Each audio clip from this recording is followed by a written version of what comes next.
The HBX, which is actually a crossover hatchback, was showcased in 2020 Auto Expo last year. And this SUV is pretty small in size and also will be sitting below the Nexon. Now, a lot of us were thinking that it will be called as the Timero or the Hornbill, but this time they have now revealed the official name for the all new HBX concept, and it is going to be called in the production version as the Punch. So we're going to tell you what is expected in this all new product from Tata Motors.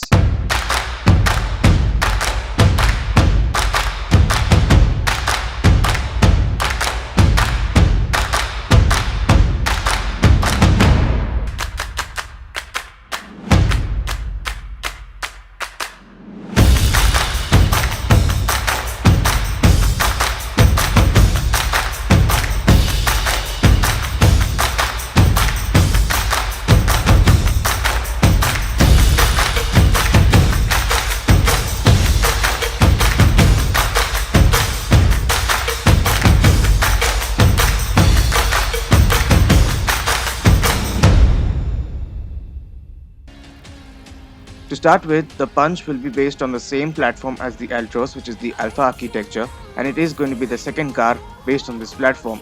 It will also carry over the latest SUV's design language, which is the DRLs on the top and the headlamps and fog lamps down below. And it will also have the same Humanity line with a chrome finish on it, and also the thicker grille with a black finish, which is going to sit on the top.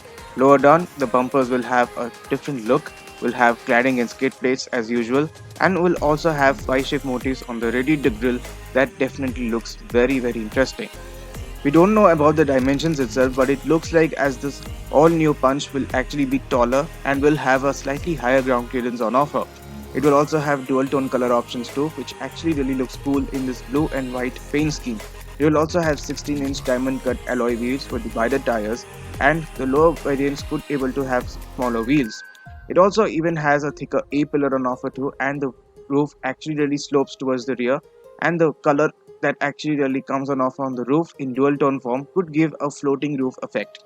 This will also have a door handle which will be sitting on the C pillar of the rear doors, just like what we saw in the Altroz. The rear end is also very attractive with the Y-shaped motif on the tail lamps, and it will be LED as well. And the rear bumper could actually look pretty rugged and will be very much the same as the concept version itself. The flare wheel arches actually really look very nice, and it just gives that SUV look, or we could say that it actually appears to be looking like a mini Nexon.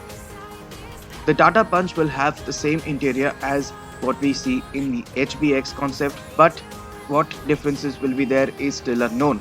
But we can able to expect that it will have very good amount of equipment, particularly a 7-inch touchscreen infotainment system, squarish aircon vents. It will also have automatic climate control, a part digital instrument cluster with a digital tachometer, and also an analog speedometer too.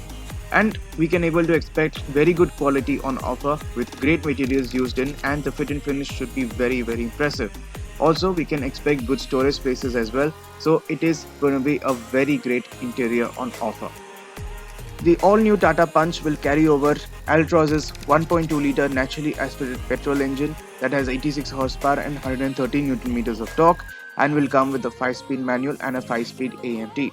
There will be also a 1.2-litre 3-cylinder turbocharged petrol engine as well, which will only come on higher variants, and it will produce 110 horsepower and 140 Nm of torque, and will come only with a 5-speed manual transmission. As I told you earlier that it is going to be based on the Alpha architecture as the Altroz was based on, it will surely be very safe, and also will have a strong build quality on offer too, which you can't able to have in any other rivals which will go up against it. As we know that the Altroz in this architecture which was based on scored 5 stars in global NCAP safety rating, and that is absolutely impressive, and we can hope the same thing for this all new Punch as well. When it will be going to launch in coming months, the all new Punch can be expected to be priced from 5 lakh rupees, and it is going to be very value for money, especially the base variant. And it could really go all the way to 8.5 lakh rupees, so it can able to undercut even the Maruti Suzuki Ignis' prices too. As before, it will be rivaling against the Maruti Ignis, the KUV 100 from Mahindra, and even the upcoming Hyundai Casper, and the Ford Freestyle. So we hope that this should be a really great product and can able to really show a big punch to the rivals as its name suggests.